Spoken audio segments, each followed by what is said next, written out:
who I am is I'm KRS ONE's business manager, and I handle his personal career, keeping him organized. And since he's the founder of the South Violence Movement and the executive producer of the record that we're putting out, I'm therefore just automatically involved in all of it. So my role really, to tell you the truth, is to keep everything organized. You see me running around today with a clipboard all day, making lists of what artists are doing what, and signing off on all the paperwork, that kind of thing. The money, the release forms, the legal, all the organization part of it. So behind a movement business together, and just sort of developing that professional relationship of respect. And you know, the teacher, I mean, it's really hard to not follow him. He's amazing. You know, he's just amazing. And you know, I'm a hip hop baby. I've only been involved in hip hop for like 10 years.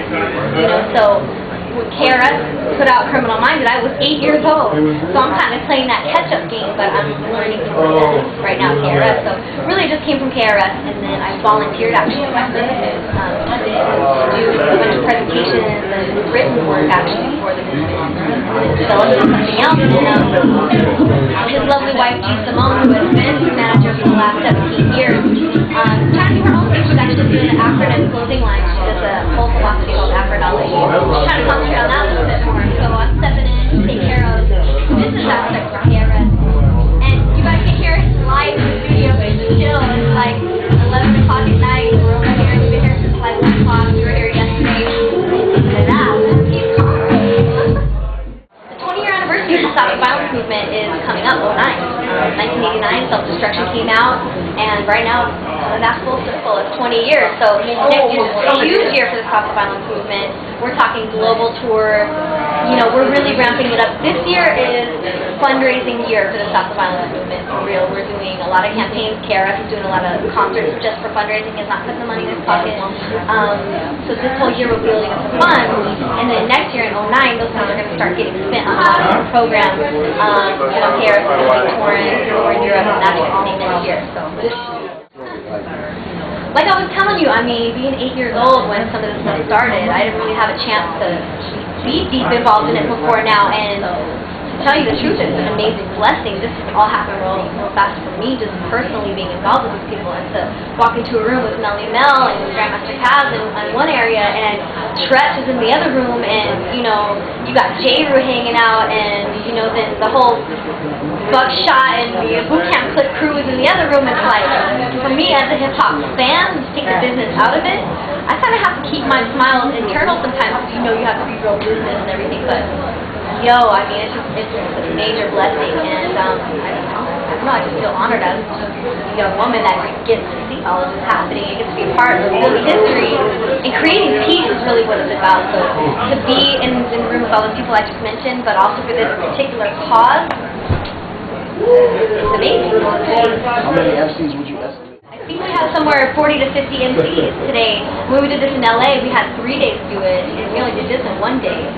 Crazy. We had 2 studios rocking all day. We did it in LA, we had 59 MCs. So this whole project, there's a lot of people whose verses are going to be used for online promotion and various things that aren't going to be on the record, so it's going to be this whole big, I guess, campaign you'd call it, that's going to have all this stuff involved. Anything about the business or what's going on? About this, what's going on? Well, really what's important to note is that all of these artists, from, you know, the biggest on down to the most underground, are donating for merch. Nobody's getting paid. You know, KRS ONE is not getting paid. In fact, you know, you see people drink the bottles of water around the studio today. KRS ONE paid for that out of his pocket.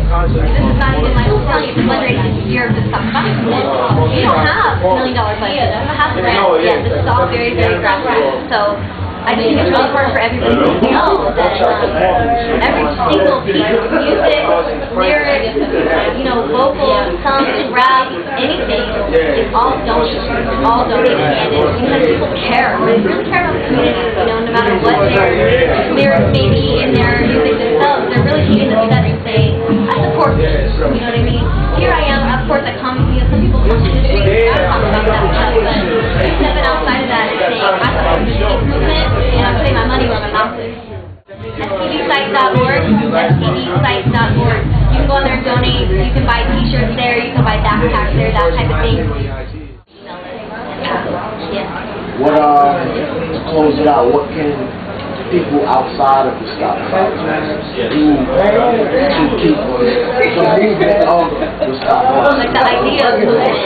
Yeah, I mean, there's a lot that people can do. KRS ONE strongly believes that improving literacy is one of the keys to stopping violence. Because if you think about it, you have more words that you're able to stop your problem. You're not going to be so quickly going to blows with your friends. The saying from 7 years old, 5 years old on up, talk it out. That's a strong belief. KRS ONE holds, and he's really trying to teach everybody that's working with him about that. In fact, this Thursday he's going to Brooklyn Public Library. You guys are going to be there, right? He's going to Brooklyn Public Library to promote summer reading program, and it really is a strong point. The other thing also is reducing poverty. When you're not so desperate, when you don't need to hustle, when you have options, you know, there's less violence. There's been many studies done on it, so that's really what it is. So what can people do? Read to your kids. Talk to them about how do you stop a conflict with your friend other than punching them in the face. You know, if little Johnny steals your ball, what do you do about it? You know, what's the right thing to do in that situation? You know, it's really, it seems so cliche, but it's about talking to your kids the right way, reading to them, and having alternatives. All of us can do something like that.